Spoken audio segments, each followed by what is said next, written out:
تعالى بقى اعرفك على شويه حاجات كل الناس عماله تسال عليها اليومين دول، الكشاكيل والكتب الخارجيه والاقلام والادوات المدرسيه. تمام؟ ركز بقى معايا عشان تعرف كل حاجه، لا تحتاج بقى تتفرج على فيديوهات على اليوتيوب ولا تنزل الفجاله. ده كشكول 56 ورقه، مسطر 9 سطر، مربعات روضه، نص سنتي، وجه ووجه، كل الكلام دون بيمشي عليه السعر اللي انا هقول لك عليه دلوقتي. 6 جنيه ونص للكشكول، ولو خدت باكو مقفول اللي هو عدد 10 كشكول مقفولين مع بعض مش مشكلين ليهم سعر تاني اقل من كده طبعا. تمام؟ ده بالنسبه للكشكول. الكراسه ب 28 ورقه موجوده برده، الباكت بتاعها ب 80 جنيه، فيها 20 كراسه، 20 كراسه. تعالى بقى كده،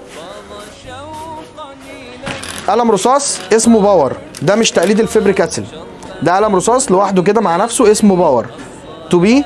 تمام؟ العلبه بتاعته 45 جنيه. القلم ده نضيف جدا جدا بنفس تقريبا جوده الفيبر كاسل، ماشي، وسعر طبعا اقل منه بكتير جدا.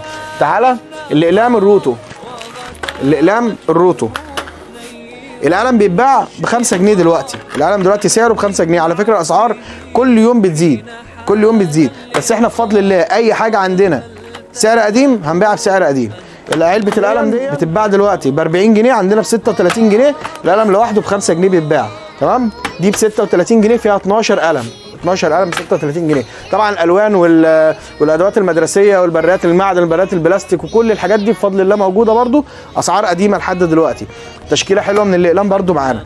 تعالوا بقى اقول لكم على الكتب الخارجيه اللي كل الناس عماله تسال عليها وعايزه تعرف اسعارها ايه ودنيتها ايه وخصمها ايه وحكايتها ايه. تمام؟ الكتب الخارجيه بفضل الله كلها عندنا متوفره من اولى ابتدائي او من كي جي 1 لحد ثالثه ثانوي.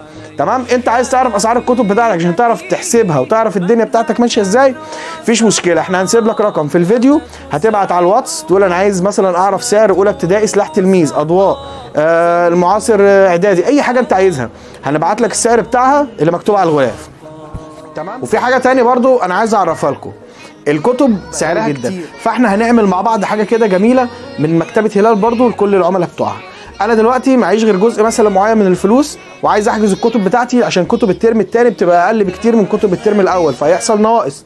فبدل ما يحصل نواقص احنا بنعمل ايه؟ هتيجي مثلا حضرتك معاك مثلا اي مبلغ حتى لو 50 جنيه ولا حاجه، بتيجي بتسيب المبلغ وبتحجز الكتب بتاعتك كلها، بنشيلها لك ونكتب عليها اسمك ودي بتاعتك لحد ميعاد معين احنا بنتفق عليه مع بعض، بتجيب بقيه الفلوس او اي وقت معدي مثلا او اي وقت مثلا بتبعت على اتصالات كاش عندنا او على فودافون كاش بتكمل فلوس الكتب بتاعتك. وممكن كمان لو حضرتك مش موجود هنا قريب مننا احنا نوصلها لك لحد عندك، مفيش اي مشكله خالص، وعندنا ان شاء الله بفضل الله توصيل. تمام؟ اللعب برضو العروض اللي عليها ال 20% على كل اللعب موجوده، ال 20% على كل اللعب موجوده. يجي بيقول عايز كارت الخصم من غير ما يشتري اي حاجه، بياخد الكارت ده ولما بيجي ياخد ادوات ولا حاجه بيجيب الكارت معاه بنعمل له بفضل الله عليها خصم. واسعارنا انا بكرر تاني، اسعارنا كلها بفضل الله سعر قديم، سعر قديم. لو عايز تلحق الحاجه بتاعتك بسعر قديم ابعت لنا واحجز اي حاجه انت عايزها في الادوات او الكتب او اي لعب او اي حاجه. تمام؟ بفضل الله سعر قديم ومش هنغلي السعر طالما الحاجه موجوده عندنا، وبفضل الله عندنا كميات كبيره من كل حاجه. السلام عليكم.